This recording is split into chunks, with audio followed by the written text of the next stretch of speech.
Hi hello വീണ്ടും വന്നു കേട്ടോ ഞാൻ ഇന്ന് പിൻട്രസ്റ്റിൽ കണ്ടൊരു കമ്മലാണ് ഉണ്ടാക്കാൻ നോക്കുന്നത്. സ്റ്റഡാണ്.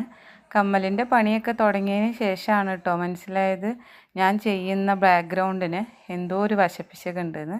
അപ്പം ഞാൻ ചെറുതായിട്ട് ബാക്ക്ഗ്രൗണ്ട് വൈറ്റിലേക്ക് മാറ്റിയിട്ടുണ്ടായിരുന്നു കേട്ടോ. അതിന് ശേഷം നമ്മളുടെ സ്റ്റോൺസ് ഗ്രീൻ കളറിലുള്ള ഈ കുന്തൻ സ്റ്റോൺസ് ഞാൻ അടുക്കി പെറുക്കി വെച്ചു റൗണ്ട് ഷേപ്പിൽ. ഈ സ്റ്റോൺസ് ഞാൻ മീഷോന്ന് വാങ്ങിയതാണ്. അതിൻ്റെ കുറേ കളറ് എനിക്ക് കിട്ടിയിട്ടുണ്ടായിരുന്നു കേട്ടോ.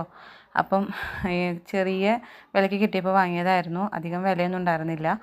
പിന്നെ ഇതിങ്ങനെ 8 ആദ്യത്തെ ലെയർ റൗണ്ടായി ഒട്ടിച്ചതിന് ശേഷം അതിൻ്റെ ഉള്ളിൽ ഒരു ലെയറും കൂടി ഒട്ടിച്ചു കൊടുക്കുക. അടുത്ത ലെയറിൽ ഞാൻ 5 പച്ച സ്റ്റോണും കൂടി ഒട്ടിച്ചു കൊടുത്തു കേട്ടോ. ആദ്യം കരുതിയത് വൈറ്റ് സ്റ്റോൺ ഉള്ളിൽ ഒട്ടിക്കാമെന്നായിരുന്നു.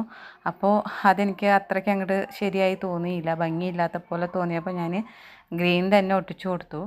അപ്പം ഒട്ടിച്ചതിന് ശേഷം എല്ലാം കഴിഞ്ഞ് ലാസ്റ്റ് നോക്കിയപ്പോൾ എനിക്ക് എവിടെയോ എന്തോ ഒരു തകരാറ് പോലെ തോന്നി. അപ്പോൾ അതിൻ്റെ സെൻറ്ററിൽ ഒരു വൈറ്റ് സ്റ്റോണും കൂടി ഒട്ടിച്ചു കൊടുത്തു. ഈ അപ്പോൾ ഇത്തിരി കൂടുന്നുണ്ടോ? എന്തായാലും ശരി. അപ്പോൾ നമ്മൾ വീണ്ടും അപ്പം നമ്മൾക്ക് അടുത്ത പരിപാടി ആ വൈറ്റ് സ്റ്റോൺ ഒട്ടിക്കുകയായിരുന്നു കേട്ടോ.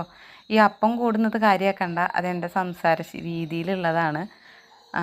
പിന്നെ സെൻറ്ററിൽ ആ വൈറ്റ് സ്റ്റോണും കൂടെ ഒട്ടിച്ചു കൊടുത്തപ്പം ഏകദേശം എനിക്ക് കംപ്ലീറ്റ് ആയ പോലെ തോന്നി. പിന്നെ ഇതിന് മെയിനായിട്ട് വേണ്ടത്, അതായത് ജ്വല്ലറി മേക്കിന് മെയിനായിട്ട് വേണ്ടത്, ഞാൻ എന്നും പറയുന്നത് പോലെ ക്ഷമയാണ്.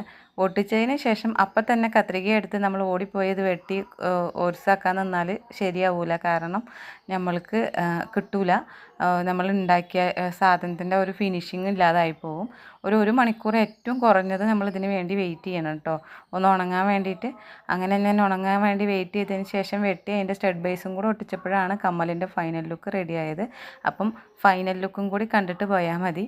അപ്പം തിന്ന് കടലക്കറിയും കഴിച്ചിട്ട് പോയാൽ മതി എന്ന് പറയുന്ന പോലെ ഈ കമ്മലിൻ്റെ പരിപാടിയും കണ്ട് കമ്മലിൻ്റെ ഫൈനൽ ലുക്കും കണ്ടിട്ട് പോയാൽ മതി. പോകുമ്പോൾ മറക്കണ്ട, കമൻറ്റും സബ്സ്ക്രൈബും ലൈക്കും ഒന്നും മറക്കാതെ എല്ലാവരും ചെയ്യണേ. Thank you.